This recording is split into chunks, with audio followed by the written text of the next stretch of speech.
Good evening, and welcome to another one of my segments of A Verse a Day Keeps Islam Away. Today I would like to talk about peace, the most important concept in Islam.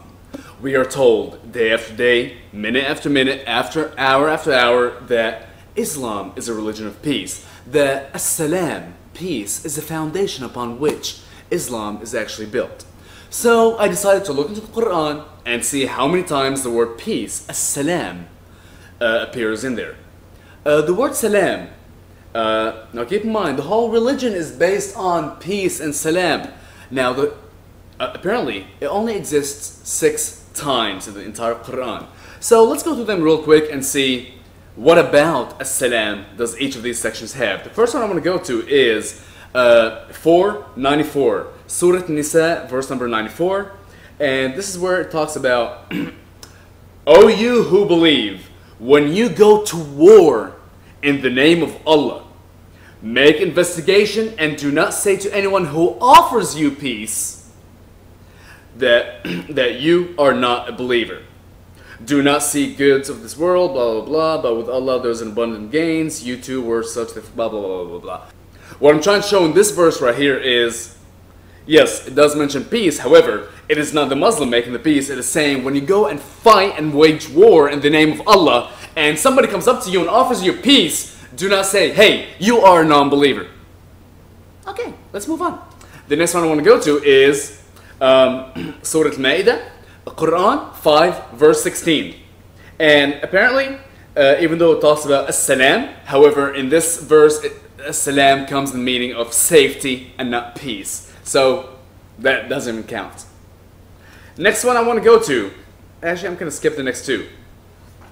Next one I want to go to is Surah Maryam, Al-Quran 19, verse number 33. I actually would like to start with verse number 31. It will kind of make a little more sense. And he has made me blessed wherever I may be. And he has enjoined me with prayer and as long as I live. And dutiful to my mother. And he has not made me insolent, unblessed. And peace on me on the day I was born, and on the day I die, and on the day I am to be risen back to life. Now, we're talking about someone here who apparently is blessed with peace. Now, is it Muhammad? No. Is it his followers? No. This is actually talking about the Prophet Isa, the Jesus of Nazareth, Jesus Christ, Yeshua al-Masih, whoever you want to call him. So this is actually talking about the birth of Jesus and talking about him, that he is blessed with peace from the day he's born, from the day he's going to die, the day he's going to be risen from the dead. That's where the peace is. Let's move on to the next place where it talks about peace in the Quran, and that is in Surah Taha, Quran 20, verse number 47. And right here it talks about, so go you both to him and say, surely we are two apostles of your Lord. Therefore, send the children of Israel with us and do not torment them. Indeed, we have brought to you communication from your Lord, and peace is on him who follows the guidance. Do not harm our children. Let my people go. Yeah, you can kind of see where I'm going with this. And peace will be upon you if you follow what the Lord has said. And actually, the person who said this is talking about Moses, talking to Pharaoh, talking to the Pharaoh. So again, is this even really original to Al-Quran? Not really. This is stolen from Al-Tawrat, from the Torah and Bible, whatever, Al-Tawrat. Moving on to the last one I want to go to before I go back to the previous two is Surah number 59, verse number 23. He is Allah, besides whom there is no God, the King, the Holy, the Giver of Peace, the grantor of security, guardian of all things, mighty the supreme, the possessor of every greatness. Glory be to Allah from what they set up with him. Blah, blah, blah, blah. So again, here it's just talking about some of the attributes of Allah and saying that Allah alone is the giver of peace. He is the person who grants you peace, grants you serenity. Alright, so far, up until now, I have not seen anything talking about be peaceful with your neighbor. Be peaceful to other people. No, it talks about, actually the only time where it's telling you to be peaceful, actually not even be peaceful, it's when you're waging war in the name of Allah to accept someone else's peace. Now the two verses I want to go back to is Surah Al-An'am, that's Quran number 6 verse 127, which says, they shall have the abode of peace with their Lord, and He is their guardian because of what they did.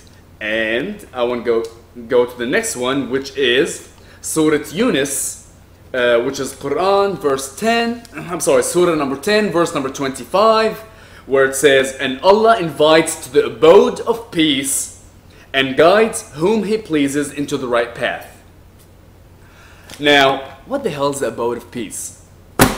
In Islam, the world is geographically divided into all these different different regions.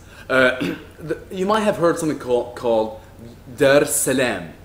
Dar Salam is what they're referring to here as the abode of peace, which is the house of peace.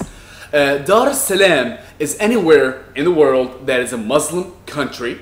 It automatically is known as Dar Salam because it is a Muslim country. It's also known as Dar al-Islam, Dar al-Salam, blah blah blah. Now let's go ahead and talk about the rest of the geographical locations around the world.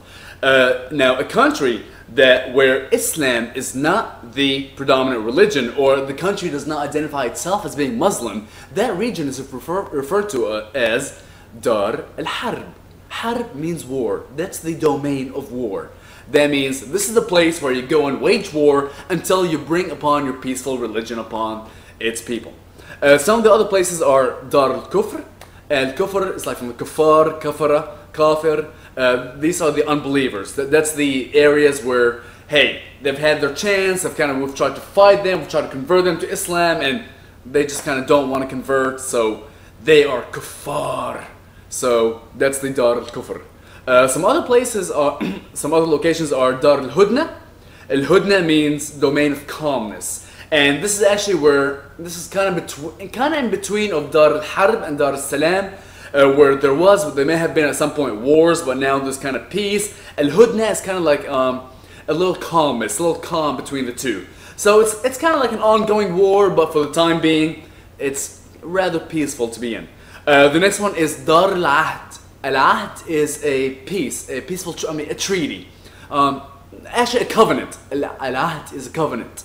So these are the countries or geographical locations where Islam is not the majority religion of that area. However, there's a treaty, there's a pact, there's a covenant that says, hey, you know what, you're Muslim, we're going to protect you, and it's okay for you to live here and practice your religion freely. That's Dar al-Ahd. The last one I want to go to is Dar al-Dawah.